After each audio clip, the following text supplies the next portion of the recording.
Bonjour à tous, avec l'aide de Dieu, nous allons étudier le traité Megillah Daf Yud Amud Aleph. Dans les deux Mishnayot précédentes, nous avons appris à propos des Bamot. Bama au singulier, qui veut dire un misbéach, un autel.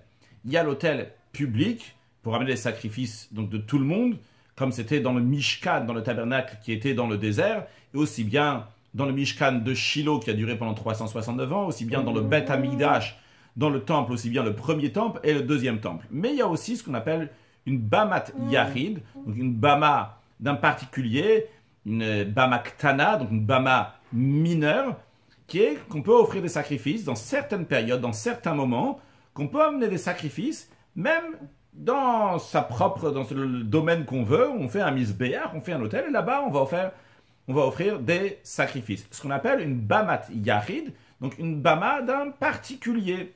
C'est cette Bama Yahid, donc cette Bama qui est particulière, d'une seule personne, et non pas celle du public.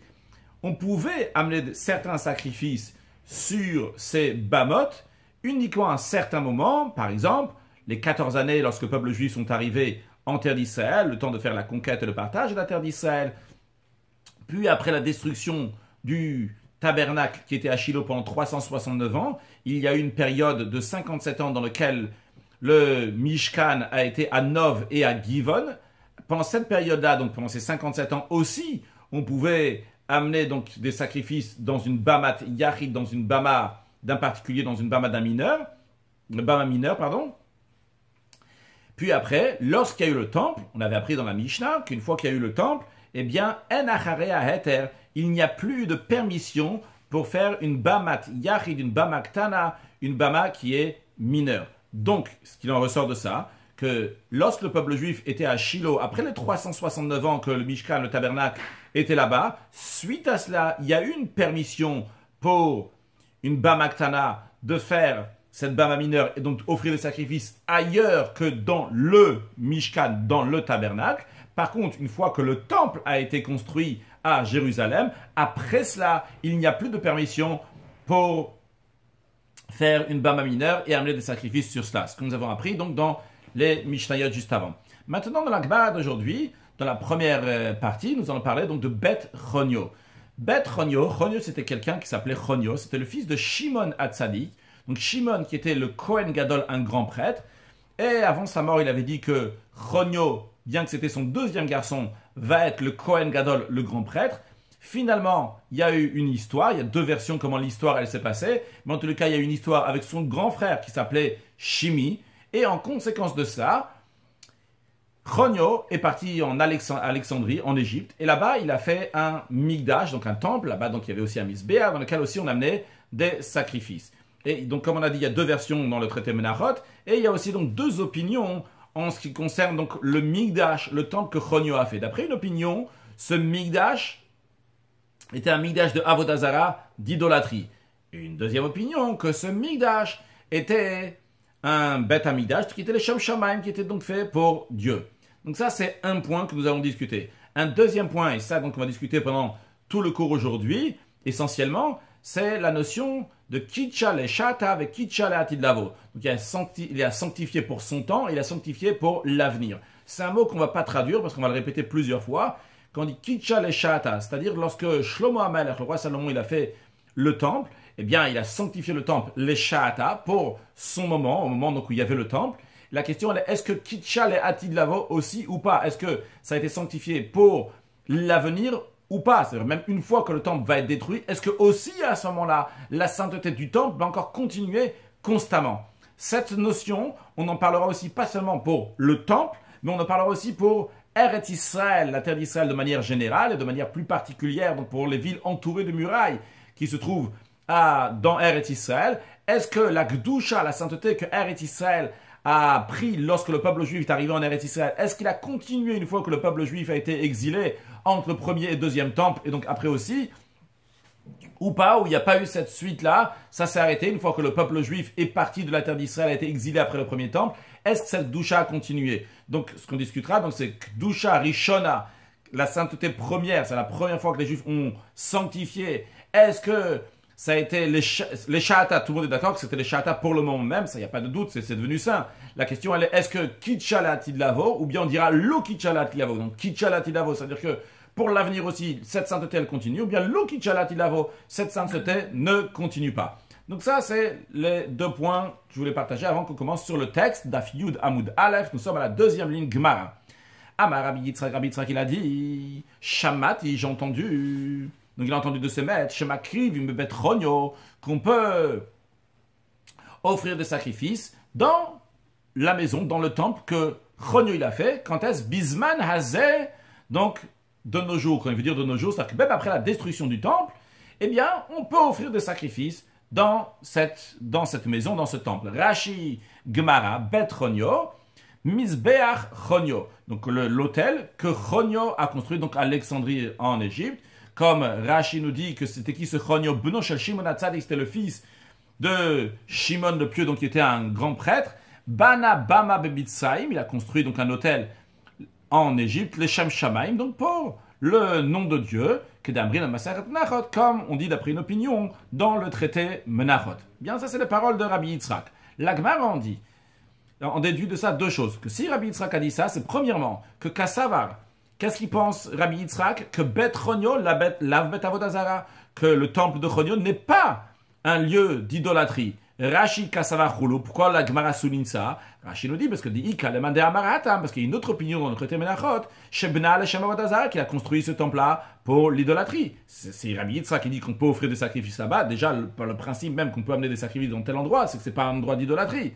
Deuxième point que Rabbi Yitzhak y pense, le fait que même après la destruction, le temple a été détruit et il a construit une bama et pourtant on peut offrir des sacrifices là-bas, c'est qu'il pense que Kassava, que Dusha Rishona, que la première sanctification, Kitchalechat, Avlo Kitchalat Ilavo, l'a sanctifié donc pour le moment même.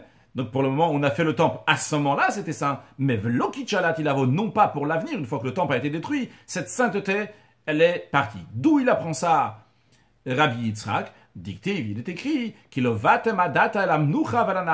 car Moshe Rabbeinu, il parle au peuple juif, il dit, vous n'êtes pas encore arrivé à un lieu de repos et à l'héritage. Qu'est-ce que veut dire l'expression de Menoucha, lieu de repos, et qu'est-ce que veut dire Nachala, l'héritage? Menoucha zo Shilo, lieu de repos, ça fait référence au tabernacle qui était à Shilo pendant 369 ans, et Nachala, l'héritage, zo Yerushalayim, c'est Yerushalayim, lorsqu'on a construit le temple à Yerushalayim. Rashi Vekassar, le deuxième point que Rabbi Yitzhak pense, c'est que Kdusha Kacha Yerushalayim, la sainteté que Yerushalayim a été sanctifiée, et na Kdusha l'olam, n'est pas une sainteté pour l'éternité. Ou Meshechava, une fois qu'elle a été détruite, Hutu Abamot, les Bamot, donc les Misbeach ont été permis, donc les hôtels ont été permis, même ailleurs, on peut amener des sacrifices. Les Atid Lavo, à l'avenir, que l'Omar, c'est-à-dire Meshecharav, une fois qu'il a été détruit, quand même, la Kdusha où elle reste ou elle reste pas, d'après Rabbi Yitzhak, donc la Kdusha, la sainteté, ne reste plus. Et un point important que j'aurais dû dire avant, donc dans les cas où il part de Mnucha et Nachala, donc l'héritage, le lieu de repos et le lieu d'héritage, qu'est-ce qu'on voit ici? Rabbi Yitzhak ramène sa preuve que Mekish Nachala le Mnucha. On voit ici qu'il finit juste, le verset finit juste sa position, donc il lie l'héritage au repos, pour te dire quoi? La même manière aussi que le lieu de repos, c'est-à-dire le Mishkan Shiloh, qui a duré pendant 369 ans avant la construction du temple. Une fois que le tabernacle de Shiloh a été détruit, après cela, il y a eu la permission de faire une bama et d'offrir des sacrifices là où on veut. Afnachala, de la même manière aussi, pour l'héritage, il en est de même aussi. Une fois que la Nachala, l'héritage, le temple, va être détruit, et bien, suite à cela, il y a une permission de faire des bamot, de faire des autels et d'amener des sacrifices là où on veut, bien sûr, comme la Torah donc le précise, mais en tous les cas, donc, il y a un het, il y a cette permission-là de faire ces bamot.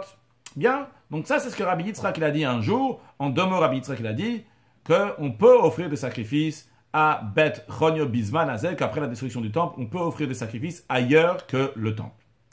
Un autre jour, Ambroulé, une autre fois, Ambroulé, ils lui ont dit, à Rabbi Yitzhak, Amat, c'est vrai, t'as dit qu'on peut offrir des sacrifices donc, de nos jours, même après la destruction du temple. Amar Leolo, Rabbi Yitzhak il a dit non. Amar Rav, il a dit, à Elohim, je jure. Amara, il a dit, Rabbi Yitzhak là, oui, ça. Ou Gmirna Lemine, et moi, je l'ai appris de Rabbi Yitzhak. Donc Rabbi Yitzhak avait oui dit. Donc en d'autres mots, Rabbi Yitzhak s'est rétracté de ce qu'il avait dit jusqu'à présent. Mais non, Maïtama Ka'adarbe. La demande quelle est la raison que Rabbi Yitzhak s'est rétracté, qu'avant il a dit qu'on peut oui offrir des sacrifices même après la destruction du temple, alors que plus tard il a dit qu'on ne peut pas. La Gemara répond, Mishum Kasha de Rav Mari, à cause que la question que Rav Mari a questionnée sur l'enseignement de Rabbi Yitzhak. Le motif Rav Mari, car Rav Mari a demandé une question de 2 Mishnayot. La première Mishnah, c'est la Mishnah que nous avons ici dans le traité Megillah, car on a appris dans notre Mishnah que Gdushat Shilo, la sainteté de Shilo, Yeshachare Heter, suite à cela, il y a un Heter, il y a une permission pour faire Bama, donc une Bama mineure. Par contre, Gdushat Yerushalayim, on a dit clairement dans la Mishnah que la sainteté de Yerushalayim, donc du Beth Amikdash du temple, Elachare Heter, suite à cela, il n'y a pas de permission de faire une Bama. Ça, c'est une Mishnah qui contredit l'enseignement de Rabbi Yitzhak. Ve'otnan, encore une deuxième Mishnah dans le traité Zvachim qui contredit l'enseignement de Rabbi Yitzhak. La Mishnah dit comme ça, lorsque le peuple juif est arrivé à Yerushalayim, c'est-à-dire qu'ils ont construit le temple, les Bamot sont devenus interdits. Et il n'y avait plus de permission après pour faire des Bamot, des hôtels pour amener des sacrifices ailleurs que dans le temple, il n'y avait plus de temple, donc on ne pouvait plus amener des sacrifices. Et la Mishnah continue. Et ça, Yerushalayim, c'était le Nachala pour héritage. Qu'est-ce qu'il veut dire en disant c'était pour héritage? Rachel nous explique, c'est un Hamour Bepasuk, ce qui est dit dans le verset que Moshe Rabbeinu nous dit avant que les Juifs rentrent en Eretz Israël, qu'il vous n'êtes pas encore arrivé à Mnucha et Nachala, au lieu de repos et à l'héritage. Alors, cette expression d'héritage, la Mnucha va la Nachala, c'était justement, cet héritage, c'était à ce moment-là, et qu'une fois qu'ils sont arrivés là-bas, après c'était fini, on ne pouvait pas amener des sacrifices. C'est la raison pour laquelle que Rabbi Yitzhak s'est rétracté de ce qu'il avait enseigné. Dans la Gemara dit, en vérité, cette manière de voir, ou l'autre manière de voir, si on peut amener des sacrifices après la destruction du temple, ou on ne peut pas amener des sacrifices après la destruction du temple, donc est-ce que Kdusha Rishona Kitcha Leshata Kitcha Latilavo, ou bien Kdusha Rishona Kitcha Leshata Velo Kitcha Latilavo, cette discussion-là, c'est une discussion entre des Tanaïm. Ce que nous allons voir, c'est qu'on va ramener une Mishnah que nous allons interpréter en disant que justement, ces deux opinions de la Mishnah, bien qu'ils disent pas clair, bien que un ne le dit pas clairement, mais a priori, c'est justement cette discussion-là. Est-ce que la Kedusha, la sainteté première, a une sainteté pour toujours ou pas? Mara, elle dit, Tanaï, en effet, ça, ces deux opinions-là, c'est une machloket, c'est un désaccord entre des Tanaïm, des maîtres de la Mishnah. Dit, non, c'est dans une Mishnah. Amarabi. Rabbi Eliezer a dit, Shamati, j'ai entendu que lorsqu'il construisait le Heichal. Donc Rabbi Eliezer, il parle qu'il a entendu de ses maîtres. Lorsqu'était le deuxième temple. Le deuxième temple ne s'est pas construit du jour au lendemain. Ça a duré du temps pour le construire. Ils ont demandé la permission à Koresh de le construire. Au début, il y a une permission. Après, ça s'est arrêté. Ça s'est arrêté pendant 18 ans. Et après, Dariavesh, le dernier Dariavesh, à sa deuxième année de son règne, il a donné la permission. Et ça a duré encore 4 ans, de manière que ça s'est fini la 6e année de Dariavesh. Donc, en d'autres mots, ça a duré 22 ans, la construction. Pendant ces 22 ans-là, ils ont amené des sacrifices pendant cette période-là, bien qu'il n'y ait pas encore la construction du Beth Amikdash. Mais Rabbi Eliezer nous dit la chose suivante. Shamati, j'ai entendu que lorsqu'ils construisaient le sanctuaire, donc le deuxième Beth Amikdash,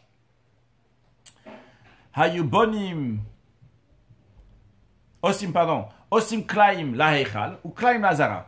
Ils ont fait donc des rideaux pour le sanctuaire et des rideaux pour le temple. Donc quand on construit le temple, il y a, si on peut dire, deux parties dans le temple, il y a plusieurs parties en vérité. Il y a la Hazara, donc qui est le parvis dans lequel il y a le Mizbeach qui est là-bas, et à l'intérieur de ce parvis, il y a aussi le Heichal. Donc,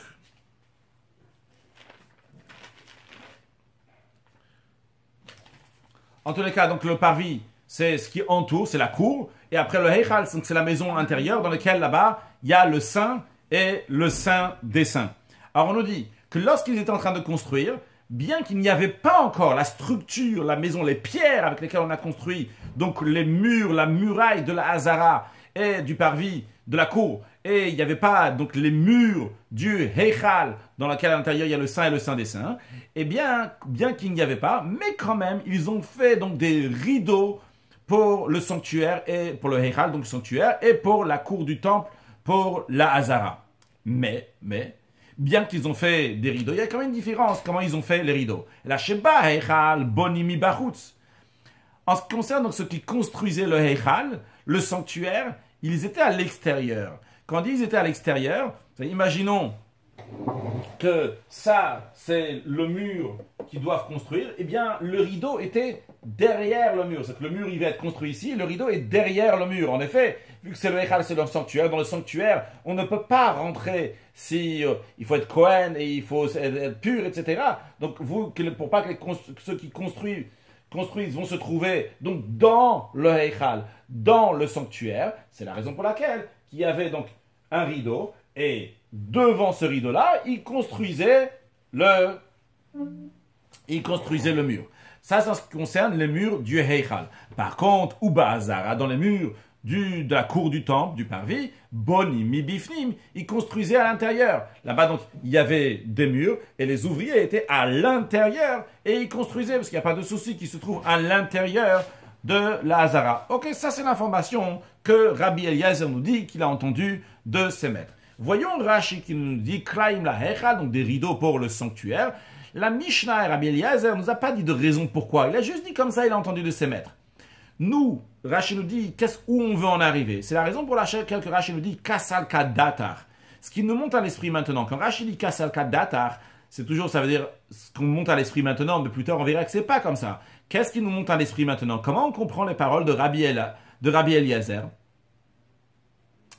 Que Bemakom Chomot Heichal, la raison pourquoi ils ont fait ces rideaux-là, c'est pour que ça remplace les murailles, les murs du sanctuaire.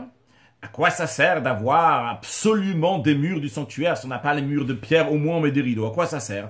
Ça sert chez Mizbeach à Banu Bazara pour que le Mizbeach, l'autel qui est construit dans la cour, car où il y a Shafet Achol Moed, il va être appelé donc face à la tente d'assignation. Donc il est devant la tente d'assignation, ça doit toujours être devant. Et pour qu'il y ait un devant la tente d'assignation, il faut qu'il y ait au moins une forme de tente d'assignation. Il faut qu'il y ait un sanctuaire qui soit là-bas. C'est la raison pour laquelle qu'ils ont mis ces rideaux chez Ilmaleken, car si ce n'est pas le cas, Loayumakrivin, s'il n'avait pas mis ces rideaux, il n'aurait pas pu offrir de sacrifice à Chigamer, à Binyan, jusqu'à la construction va être finie, donc au bout de 22 ans, ça a pris 22 ans, et pourtant, va mitril ou la hakif korbanot, et eux, ils ont commencé à amener des sacrifices, donc le peuple juif qui est revenu de Babylone, après la destruction du premier temple, donc après 70 ans d'exil en Babylone, ils sont venus pour construire le deuxième temple, et ils ont commencé à construire, commencé à amener des sacrifices.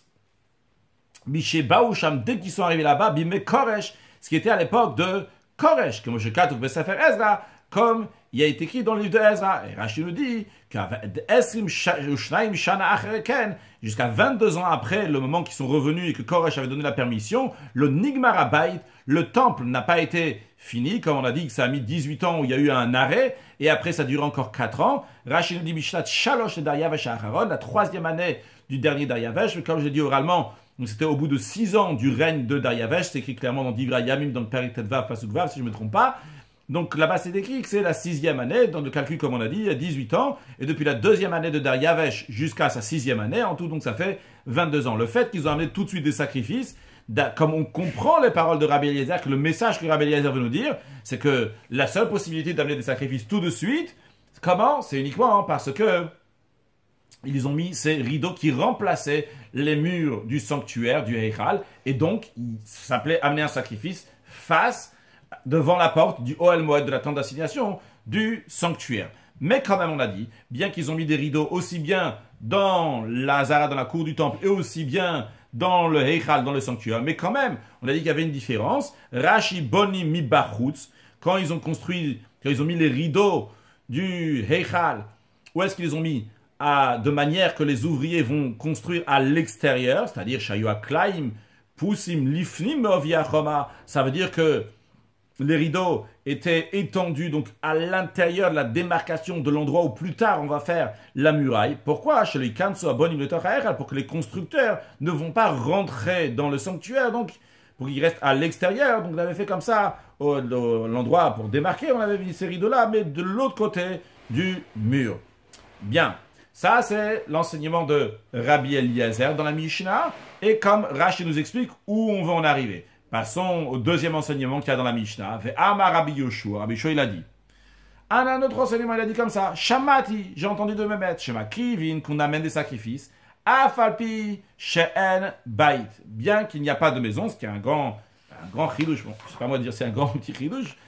En tous les cas, Rabbi Yoshua nous dit que même qu'il n'y a pas de temple, eh bien, quand même, on peut amener des sacrifices. De même, un autre point, Ochlin Kodesh Kodashim Afapichen Klaim. Les Kodesh Kodashim, donc bien que c'est des sacrifices donc, qui sont d'une grande sainteté qui doivent être mangés à l'intérieur donc de la cour du temple, on dit que même s'il n'y a pas les rideaux de la cour du temple, il n'y a pas de muraille du temple, de la cour du temple, mais tant qu'ils sont dans le domaine, dans le chatar, où se trouve la Hazara, la cour du temple, même s'il n'y a pas de tenture, mais quand même, on peut quand même manger les Kodesh Kodashim, bien qu'en général, il faut les manger dans la Hazara. Ici aussi, on va les manger dans la Hazara, dans la cour du temple, même sans les murailles.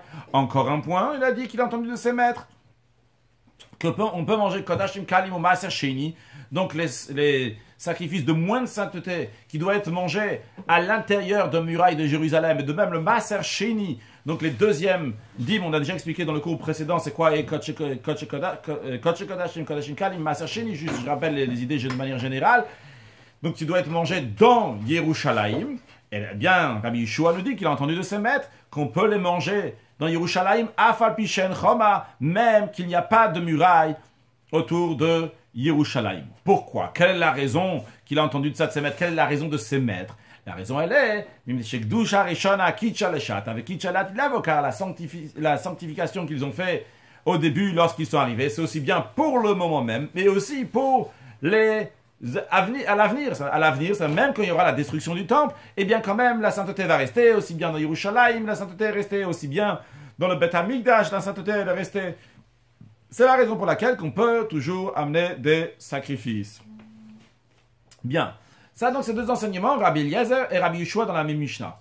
Quand la Gemara, elle ramène cette Mishnah-là, la Gemara a cru comprendre qu'il y a ici une discussion, un désaccord entre Rabbi Yeshua et Rabbi Eliezer.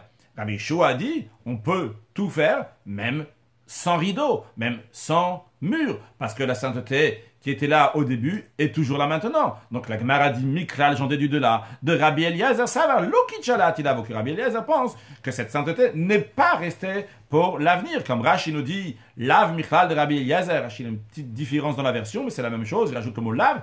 Donc j'en déduis, n'est-ce pas, que j'en déduis que Rabbi Eliezer de Bae Klaim, Rabbi Eliezer, la première opinion dans la Mishnah, qui dit qu'il faut des rideaux, Savari pense que Lokichalach Achuban, c'est pas saint, ces endroits-là ne sont pas saints après la destruction du temple. Les fichar, c'est la raison pour laquelle, pour que ça va retrouver sa sainteté initiale et qu'on puisse amener des sacrifices, c'est la raison pour laquelle que Pirsu Klaim et Makom Binyan, qu'ils ont étendu des rideaux à la place des murs de construction, Vechazu Vekichu, et donc ils ont dû à nouveau rendre saint donc le Beth Amikdash et Yerushalayim, Betodot ou Beshir, comme ça se fait donc aussi bien avec donc des Korban Toda, avec le shir, le chant, comme c'est dit dans le traité Shua. Donc comme ça, comme on comprend qu'ils ont dû faire à nouveau une nouvelle inauguration pour que ça va redevenir à nouveau saint et non pas que la sainteté, elle est restée donc d'avant pour aujourd'hui aussi. Comme ça, on comprend les paroles de Rabbi Eliezer. Rabbi Eliezer n'a pas dit ça clairement. Rabbi Eliezer a juste dit qu'il y avait des rideaux. Mais nous, on en déduit. Pourquoi Rabbi Eliezer dit de ses maîtres qu'il y avait des rideaux? Parce que s'il n'y avait pas ces rideaux-là, eh bien, tu n'aurais pas pu amener les sacrifices. Donc, ils ont dû faire un processus à nouveau pour rendre saint le temple. Et uniquement après, ils ont pu amener les sacrifices. Comme ça, on comprend. Et donc, dans ces cas-là, on peut comprendre qu'il y a une discussion entre des Tanaïm. Rabbi Eliezer, il dit que la Gdusha Rishona, elle était seulement le Shata et non pas pour l'avenir. Par contre, Rabbi Eliezer dit que la Gdusha Rishona, elle était aussi bien pour le présent et aussi bien pour l'avenir. Alors la Gemara a dit non, c'est pas comme ça qu'il faut comprendre la Mishnah. Amar le Ravina le Ravashi. Ravina, il a dit à Ravashi, Mimai, qui dit que Rabbi Eliezer, il pense que la sainteté qui était dans le passé n'est pas pour le présent, n'est pas pour le futur aussi. Dilma, on peut très bien dire, tout le monde est d'accord que la sainteté première était aussi bien pour le moment et aussi bien pour l'avenir, même après la destruction. Seulement quoi? Tu vas me dire, dans la Mishnah, Rabbi Eliezer il dit ça, Rabbi Yeshua dit ça. Tout simplement. Umar Maïdeshmi Alekamar. Rabbi Eliezer, ce qu'il a entendu de son maître, donc Umar c'est le maître, en faisant référence à Rabbi Eliezer, ce que Rabbi Eliezer est maître, il a entendu, donc Rabbi Eliezer a entendu de son maître, il a dit, Umar est maître, c'est-à-dire Rabbi Yeshua, Maïdeshmi Alekamar, il a rapporté ce qu'il a entendu de son maître. Mais ce n'est pas une contradiction entre l'un et l'autre, ils ont juste raconté des choses qu'ils ont entendues de leur maître. Si tu vas me dire pourquoi il fallait des rideaux d'après Rabbi Eliezer, à quoi ça ces rideaux-là? Si c'est pas pour faire une construction de temple qui a au moins la forme du temple avec ces rideaux-là, à quoi ça sert ces rideaux-là? Ben je te dis, la raison pour laquelle ces rideaux-là, c'est par simple mesure de discrétion. Rashi, Umar, Maïdishmi Alekama, Velom Mishum Tzarech Dusha, et non pas pour des raisons de sainteté, pour rendre saint le temple, tout simplement pour des raisons de discrétion. Il y en a qui rajoutent aussi au début du Rashi, il rajoute le mot Mishum Tsiniuta, Velom Mishum Tzarech Dusha, donc c'est pour des raisons de discrétion et non pas pour des raisons de sainteté. Vri Tema, Vecholo, et si tu dis, donc ça c'est. Et si tu me demandes donc pourquoi il y avait des claims, pourquoi il y avait des tentures, c'est parce que pour des raisons de discrétion. Bien qu'on a dit donc que cette Mishnah n'est pas une preuve pour dire qu'il y a une machloket de Tanaïm, un désaccord entre des maîtres de la Mishnah, est-ce que la sainteté première a continué à l'avenir ou pas? Bien que ça, la Gemara insiste. Elle dit la Kihan et Tanaïm. Vous savez quoi? Cette différence-là, ces deux opinions-là, ils existent aussi, mais c'est deux autres Tanaïm donc qui sont en machloket, qui sont en désaccord. Est-ce que la sainteté qui était pour le présent est restée pour le futur ou pas, à l'avenir aussi? Voyons cette machloket. De Tanya, on enseignait dans une braïta. Ah, ma Rabbi Shmuel, Rabbi Shmuel, fils de Rabbi Yossé. Important, rappelons-nous que c'est Rabbi Shmuel, Rabbi Yossé qui a dit cette braïta-là. Qu'est-ce qu'il dit?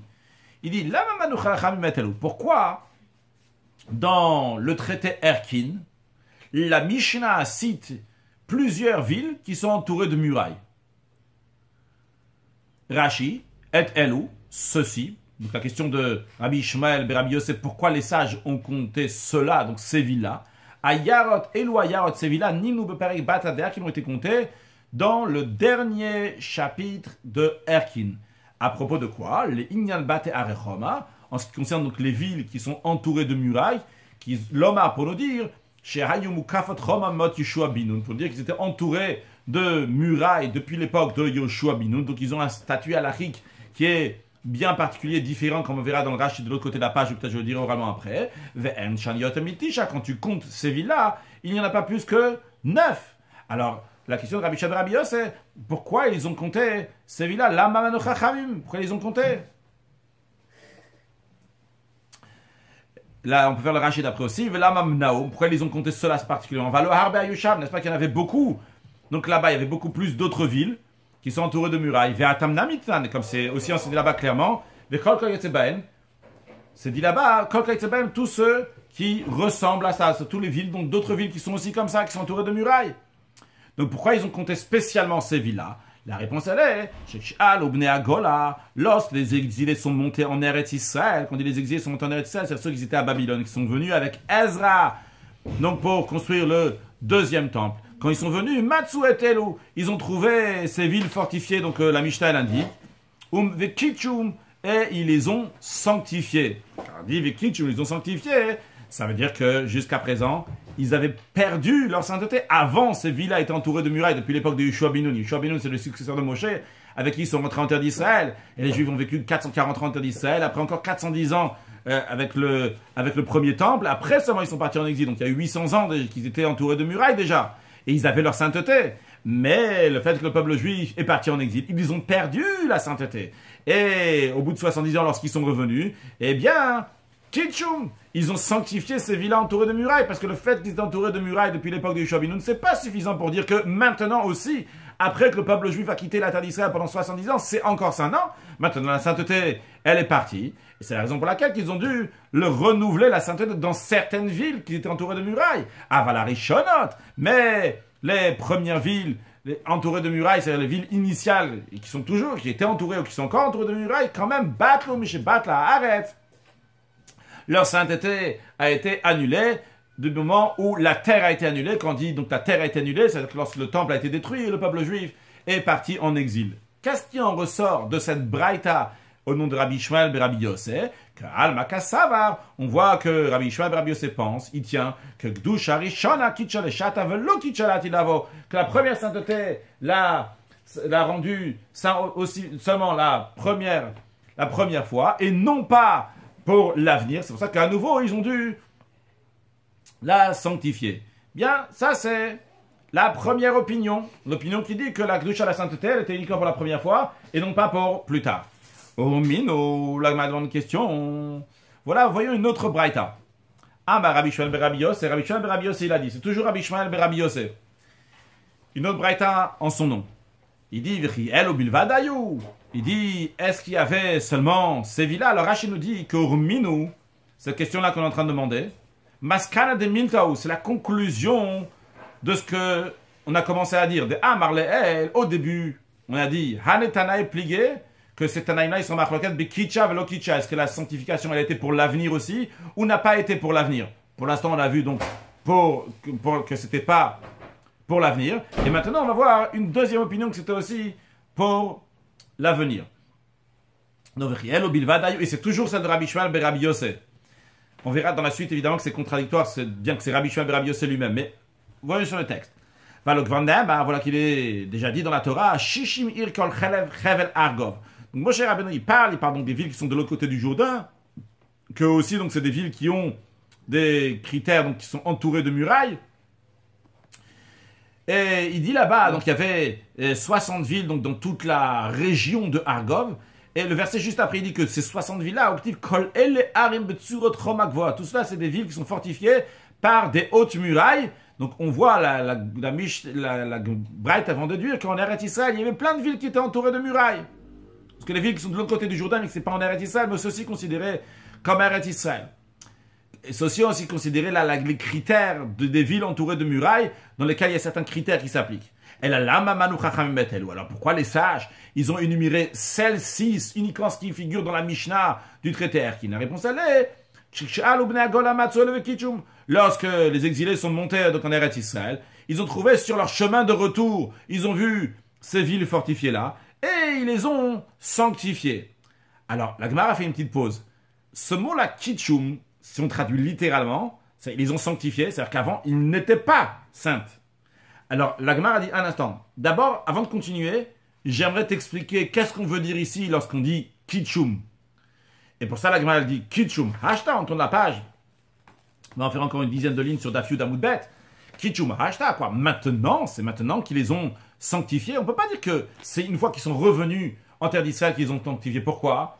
À Amre, voilà qu'on dit. Où est-ce qu'on va dire? Rashi nous dit à Amre Likaman, on va dire plus loin dans quelques lignes, Beseifa, à la fin de cette braïta, Beseifa de Hamatniti, à la fin de cette braïta, ici Matniti ça traduit par le mot braïta, à la fin de cette braïta, Goufa, dans celle-là même, de l'autre srichelik douche, qu'on n'a pas besoin de les sanctifier, des kamesayem ve azilba, comme on va voir dans quelques lignes la suite de la braïta qui dit, Vechoshetale biyatra masoret mavotera, et toute ville que tu as une tradition de tes ancêtres, qu'elle était entourée de murailles, celle-là aussi, elle est considérée comme une ville entourée de murailles. C'est pour ça que l'animal demande qui chum hashta, quoi, c'est maintenant, une fois qu'ils arrivent, ils reviennent en Eretz Yisraël, c'est maintenant qu'ils sont en train de les sanctifier. A priori, c'est pas maintenant, c'est déjà sanctifié.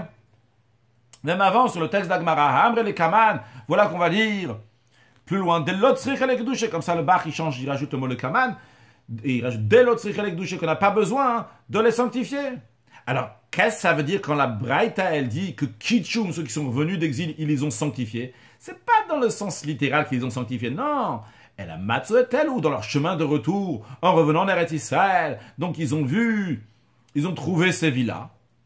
Ou maintenant, et ils les ont énumérés. Il n'y a pas besoin de les sanctifier. Ils les ont compté, ils ont énuméré pour dire à tout le monde, voilà, ceux-là, ils sont kadosh, ils sont saintes. Mais ils n'avaient pas besoin d'une nouvelle kedusha, ils avaient besoin d'un rappel que les villes fortifiées sont kadosh. Je dis qu'à Babylone, il n'y avait pas cette notion là-bas. Donc il y avait besoin d'un rappel et les compter, mais il n'y avait pas besoin de les sanctifier. Et la Braïta continue à dire, Velo et Bilvat, pas seulement ces villes-là qui sont énumérées dans le traité Erkin, que quand ils sont venus, ils ont vu ça. Et la Kol Shetalev, ma sœur Beyatra Mavotera. Toute ville que tu peux obtenir une tradition de tes ancêtres.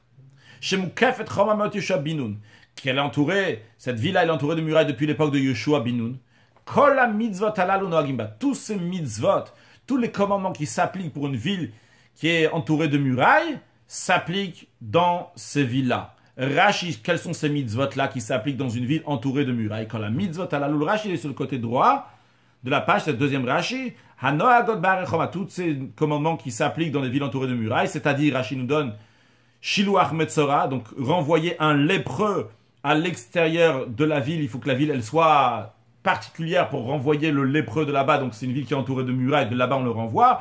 Deuxième point, Rashi nous dit Kriyat Megillah Bachamisha Asa, la lecture de la Megillah, le 15 Adar et non pas le 14 Adar. Un troisième point, Rashi nous dit Va Bait Cholet Balesov Shana, que la maison est définitivement à celui qui l'a acheté à la fin de l'année, c'est-à-dire que, imaginons, quelqu'un va acheter la maison de quelqu'un d'autre. S'il a acheté sa maison dans une ville entourée de murailles, eh bien, l'ancien propriétaire a 1 an pour racheter la maison qu'il a vendue. S'il n'a pas racheté au bout d'1 an, eh bien, celui qui a acheté la maison, ça lui appartiendra à l'éternité. Contrairement à quelqu'un qui vend une maison dans une ville qui n'est pas entourée de murailles, qu'il peut racheter sa maison quand il veut, et même s'il n'a pas racheté, sa maison lui reviendra lorsque ça arrive le Yovel, le jubilé. Mais dans les villes entourées de murailles, il y a ces mitzvot halal ou ces commandements-là qui s'appliquent. Et quelle est la raison? La Braïta nous dit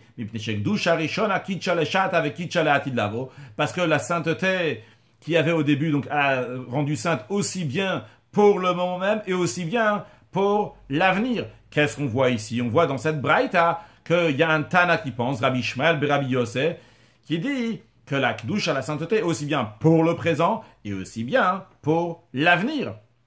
Alors, déjà, on a vu 2 opinions. Mais le problème de la Gemara pour l'instant, d'abord, c'est Kashia de Rabbi Ishmael à de Rabbi Ishmael. C'est une contradiction de Rabbi Ishmael Rabbi Yossé, Rabbi Reshab Rabbi Yossé.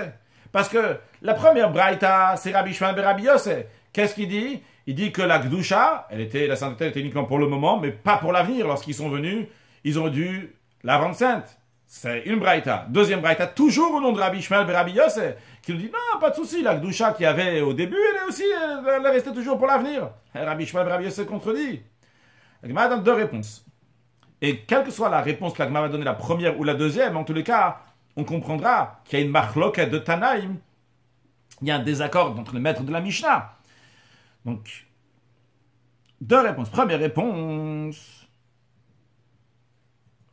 Tana, et en effet, il y a 2 maîtres de la Mishnah, Aliba de Rabbi Ishmael et Rabbi Yossé, 2 Tanaïm, qui sont en désaccord. Qu'est-ce qu'ils pensent vraiment Rabbi Ishmael et Rabbi Yossé? Qu'est-ce qu'il a dit Rabbi Ishmael et Rabbi Yossé? Un, il dit Rabbi Ishmael et Rabbi Yossé, il a dit que la sainteté, elle n'est pas pour l'avenir. Et un deuxième, il dit Rabbi Ishmael et Rabbi Yossé a dit que la sainteté, elle est oui pour l'avenir. En tous les cas, on voit qu'il y a une marloquette de Tanaïm, il y a un désaccord entre 2 maîtres de la Mishnah. Comment est-ce que la Gdusha, la sainteté, elle est pour l'avenir ou pas? Une deuxième explication qu'Agmar a dit. Une deuxième réponse. Et si tu veux, je vais te répondre la chose suivante. La deuxième braïta. Rabbi Lazar bar Yossé Amara. C'est pas Rabbi Ishmael bar Rabbi Yossé, c'est Rabbi Lazar bar Rabbi Yossé qui l'a dit. Pourquoi tout d'un coup choisir Rabbi Lazar bar Rabbi Yossé? Tanya, car c'est dans une braïta. Rabbi Lazar bar Rabbi Yossé Amara. Rabbi Lazar bar Rabbi Yossé, il a dit. Quand on parle des villes qui sont entourées de murailles, quand quelqu'un il a vendu sa maison, etc., comme on l'a dit avant, la Torah dit s'il a vendu une maison dans une ville Asher Lo Choma. Asher Lo Choma, comme la Gemara l'écrit ici, Asher Lo Choma, Asher Lo Lamed Vav Aleph. Donc il y a écrit en général dans la Torah, on a ou bien le Lamed Aleph ou bien le Lamed Vav. Donc Lo avec un Aleph, ça veut dire non. Asher Lo Choma, ça veut dire qu'il n'a pas de muraille. Et Asher Lo Choma Lamed Vav, c'est qu'il a une muraille. Alors dans le verset, le mot Lamed Aleph, Donc c'est comment on le lit, Lamed Aleph, qui n'a pas de muraille. Mais le Ktiv, il est différent. La manière que c'est écrit Asher Lo Choma Lamed Vav. Alors c'est écrit Lamed Vav, c'est pas du tout la même chose. C'est deux choses qui sont différentes. Alors, Rabbi Yosef, Rabbi Elazar Bar Yosef, il dit, c'est précis, évidemment. Il dit comme ça. La Torah veut nous dire, Afal Bishen lo Arsha vayel kodem lachem. Même si maintenant, lo Choma, il n'y a pas de muraille maintenant. Mais si, il y en avait dans le passé, lo Choma, lo avec un lamed vav, si dans le passé, il avait oui une muraille, et même si maintenant il n'a pas de muraille, il est quand même considéré comme une ville entourée de murailles. Rashi, Afal Bishen chulo. Alma, qu'est-ce qu'on voit, qu'est-ce qu'il pense Rabbi Elazar Bar Yosef? Sfira, il pense que Gdusha Kamaita, que la première sainteté, Lobat la Mechamat Rouban, elle ne s'est pas annulée à cause de la destruction. Vaïnu Tanaï, donc c'est la machloquette de Tanaïm. Donc on voit qu'un Tanaï pense que la sainteté qui a été donnée à la terre d'Israël pour les villes entourées de murailles au début, lorsque le peuple juif est rentré en terre d'Israël, elle a continué à l'avenir aussi. Tandis qu'un autre Tanaï pense que la sainteté qu'il y avait au début, elle n'a pas continué à l'avenir. D'après la réponse qu'on a donnée ici, c'est Rabbi Ishmael, Rabbi Yosef, il pense que ça n'a pas continué à l'avenir, et Rabbi Elazar Bar Yosef, il pense que ça oui continue à l'avenir. À noter que nous, on a démarré avec Rabbi Yitzhak. Rabbi Yitzhak parlait donc en ce qui concerne le temple, et on a dévié sur Eretz Israël en général. Nous, on a parlé, est-ce que le temple, la sainteté du temple, elle a continué après dans la suite, ou pas? Et on a dévié donc sur Eretz Israël. En effet, la Gemara ici fait une comparaison, bien que dans le Rambam, qu'on va discuter dans quelques instants, le Rambam, on ne va pas discuter, on va juste mentionner, le Rambam donc, ne tient pas comme ça. Il fait une différence entre la sainteté du Beth Amikdash, qui reste pour l'avenir, et la sainteté d'Eretz Israël, qui ne reste pas pour l'avenir. Donc ça, c'est pour la halakha. On peut retrouver le Rambam, donc Perek Vav de Hilchot Bet Aprira, et une notion générale, en ce qui concerne donc ce qu'on a dit avant, le Rabbi discute en ce qui concerne le Mishkan, qui a été construit donc par Moshe Rabbeinu. Comment il a fait? Il a mis tous les ustensiles du Mishkan, du temple, mais il n'a pas mis donc autour, il n'y avait pas encore les murs, etc. tout autour. Et le Rabbi demande pourquoi Moshe Rabbeinu il a fait ça. Et la réponse elle est parce qu'il y a écrit vous allez faire un sanctuaire. Et ce sanctuaire là c'est quoi? C'est le Beth Amikdash, d'où on apprend qu'il y a une mitzvah de faire un Beth Amikdash, un temple. À l'époque de Moshe Rabbeinu, il n'a pas encore fait le temple, mais c'était le début, donc c'était le Mishkan, c'était le tabernacle. En tous les cas, ce qui en découle, que Moshe Rabbeinu, il a commencé cette mitzvah-là, et Moshe Rabbeinu, donc on va la continuer dans la suite. Mais Moshe Rabbeinu, le fait qu'il a construit le Mishkan, il a fait donc le Mizbeach, la menorah, etc., alors qu'il n'y avait pas encore le mur autour, c'est ce qui a fait que dans des années plus tard, lorsqu'on va construire le Beth Amikdash, et il n'y aura pas, on ne va pas construire le Beth Amikdash, quand même la Gdusha va quand même rester. En tout cas, on voit que Moshe Rabbeinu n'a pas fait les choses dans l'ordre, et de là, on a aussi à apprendre que en ce qui concerne donc les choses du Beth Amikdash, du temple, on n'a pas besoin de chercher à faire les choses dans l'ordre. Des fois, quelqu'un dit, je ne suis pas prêt, je ne suis pas encore à ce niveau-là, j'ai pas fait ci, j'ai pas fait ça, etc. De même dans l'éducation des enfants, on dit des fois que ça, il n'est pas encore prêt pour ça, etc. Il faut savoir qu'on fait les choses de mal à mitavadat, donc au-delà de la compréhension qui dépasse toutes les limites, et par cela que nous, on va sortir de toutes les limites, on va s'éduquer à soi-même, éduquer aussi tout le monde. Par cela, on va avoir la venue de Mashiach. Now, une excellente journée.